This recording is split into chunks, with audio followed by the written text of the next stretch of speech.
Hello, good morning. എല്ലാവർക്കും സുഖമല്ലേ? ഇന്ന് വെള്ളിയാഴ്ച ജുമാ ദിവസമാണ്. അപ്പോൾ കുറച്ച് നേരം വൈകിയാണ് എണീറ്റത്. പുറത്തൊന്നും മഴ പെയ്യുന്നൊക്കെ പറഞ്ഞിരുന്നു. മഴയൊന്നും പെയ്തിട്ടില്ല. ക്ലൈമറ്റ് ഒരു മഴൻ്റെ ഒക്കെ ലക്ഷണം ഉണ്ട്.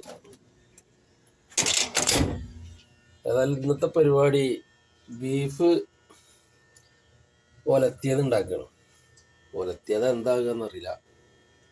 ബീഫ് ഞാൻ ഇവിടെ റെഡിയാക്കും. ബീഫ് വെറും മസാല ഇട്ടിട്ട് ഇവിടെ വെച്ചിട്ട് നേരെ നമ്മളെ സുഹൃത്തിൻ്റെ റൂമുണ്ട് ഇവിടെ, അവിടെ കൊണ്ടുപോയിട്ടാണ് ബാക്കിയുള്ള പ്രിപ്പറേഷനൊക്കെ.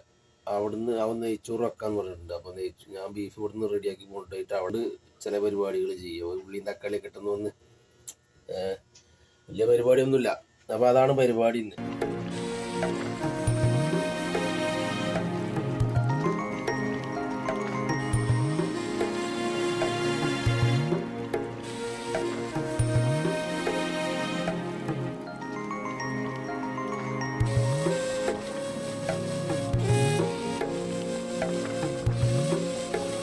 അടിക്കാം. എണീറ്റുടനെ ആദ്യം ചെയ്യുന്ന പരിപാടിയാണ് ഒരു ഗ്ലാസ് കോഫി. ഞാൻ ഈ 3 in 1 ഇതാ വാങ്ങൽ. പാല് വേണ്ട, കാപ്പിപ്പൊടിയും പാലും പഞ്ചസാര അടങ്ങിയത് 3 in 1. ഇത് 1.5 റിയാലുള്ളൂ. അപ്പോൾ 2 പ്രാവശ്യം കോഫി ഉണ്ടാക്കാം നമുക്ക്, 2 കപ്പ്. അപ്പോൾ ലാഭമാണിത്. ചായ ആണെങ്കിൽ നമുക്ക് ചായപ്പൊടി പകുതി വൈകുന്നേരത്തെ ഒരു കോഫി, 2 നേരമാണ്. വൈകുന്നേരത്തിന് പകുതി വെക്കാം. ഓക്കെ,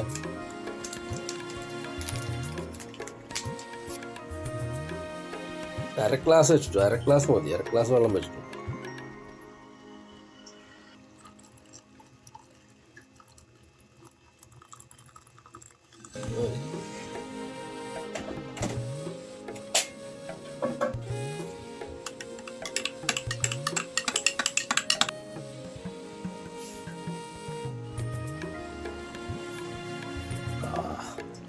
കോഫി കുടിച്ചാൽ വേറെ സുഖം,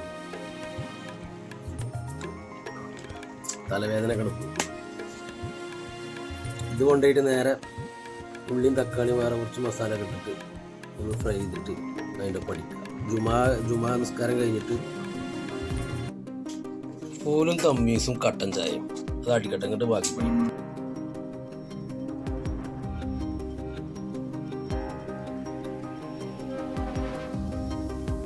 മുളക്, മഞ്ഞൾ, മല്ലി. അപ്പോൾ ആദ്യം ഇച്ചിരി മല്ലിപ്പൊടി ഇടാം. മല്ലിപ്പൊടി പിന്നെ ഇറച്ചിയ കുറച്ച് തോന്നണം.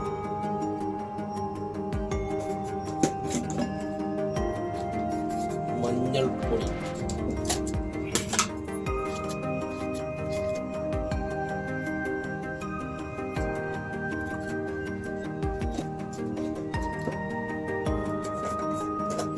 മുളക് നാട്ടിൽ നിന്ന് കൊടുന്നട്ടോ, നല്ല എരില്ല മുളകാണ്. അപ്പോൾ പാകത്തിന് ഇട്ടാൽ മതി. ഭയങ്കര എരിവാണ്.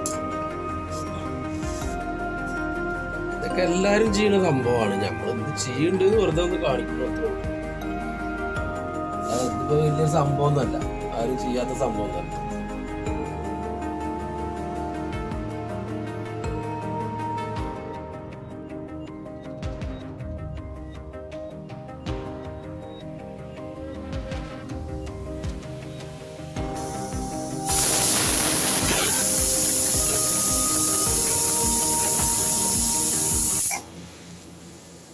അങ്ങനെ ജുമാക്ക് സമയമായി. അപ്പോൾ ജുമാക്ക് പോയി വന്നതിന് ശേഷം നമുക്ക് ബീഫിൻ്റെ പരിപാടി ബാക്കി ചെയ്യാം. ബീഫ് വെന്തു, കുക്കറത്തെ പരിപാടിയൊക്കെ കഴിഞ്ഞു. ഇനി ബാക്കി അവിടെ ചെന്നിട്ട് ചെയ്യാം. ഓക്കെ, പള്ളിയിൽ പോവാണ്. ഇവിടെ അടുത്ത് തന്നെയാണ്, ഒരു 500 മീറ്റർ ഉണ്ടാവില്ല. നല്ല വെയിലെന്ന് പറഞ്ഞാൽ ഇങ്ങനെ പൊള്ളുക. കുളിച്ചപ്പോൾ തന്നെ തിളച്ച വെള്ളം ഇരിക്കണ്. ടാങ്കൊക്കെ ചൂടായിട്ടേ ബക്കറ്റിൽ ആദ്യം വെള്ളം എടുത്ത് വെച്ചിട്ട് ഒന്ന് തണുത്തിട്ടേ കുളിക്കാൻ പറ്റുള്ളൂ. നേരിട്ട് ഷവറിൽ നിന്ന് കുളിച്ചാൽ തോലൊക്കെ ചിലപ്പോൾ വെന്ത് പോകും. ആജാതി ചൂടാണ്. ये हमारा भाई है, यूपी का भाई है, हमारा दोस्त. അങ്ങനെ ഒരു അരമണിക്കൂർ 1 മണിക്കൂറിന് ശേഷം 3/4 മണിക്കൂറായിട്ടുണ്ടാവും. ആവിയൊക്കെ പോയിട്ടുണ്ട്. തുറക്കാം, തുറന്ന് നോക്കാം എന്തൊക്കെയാണ് അവസ്ഥ എന്നുള്ളത്. വെന്തിട്ടുണ്ടോ നോക്കണല്ലോ. അടിയൊന്നും പിടിച്ചിട്ടില്ല.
വെള്ളിയാഴ്ചത്തെ അംഗംവെട്ടൽ കഴിഞ്ഞു.